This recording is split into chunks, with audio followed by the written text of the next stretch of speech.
محتارين بالغدا وبدكم إشي يجهز بسرعة وما ياخد كتير وقت. ما إلكم إلا عرايس اللحمة، حرفيا من أسهل وأسرع الأكلات اللي ممكن إنكم تحضروها. كل يلي بنحتاجه لحمة مفرومة ناعم. راح أضيف عليه بصلة مقطعة، يفضل تكون مفرومة ناعم.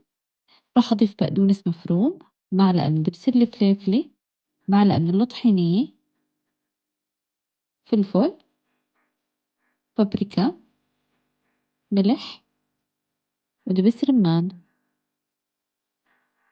راح أدعكهم كتير منيح لحتى تتوزع التوابل بشكل كافي، تتجانس المكونات، هيك بيكونوا عندي جاهزين.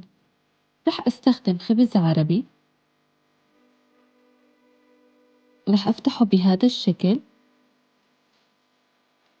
وراح أبدأ أنزل اللحمة وأوزعها حتى أشكل طبقة رقيقة، وبرجع بغطي اللحمة. راح أعملها بكذا طريقة. للطريقة التانية راح أضيف دبس فليفلة وبضيف اللحمة، يعني فيكم تشكلوها كيف ما انتوا بتحبوا.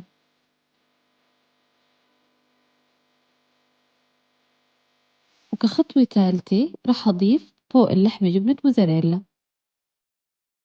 هلأ بمقلاية حامية على النار راح أضيف معلقة من السمنة، وراح أنزل اللحمة، وراح أغطيها بورق الزبدة، وراح أضغطها منيح. هلأ بس اتأمرت ببدأ أقلب فيها لحتى تتأمر من كل الجهات وأضمن إنه اللحمة استوت.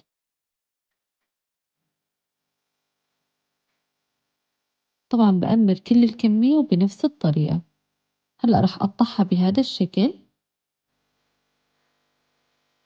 شوفوا اللحمة كيف مستوية. قدمت جنبها سلطة وصوص الطحينية. شوفوا ما شاء الله شكلها قد ايه بشهي.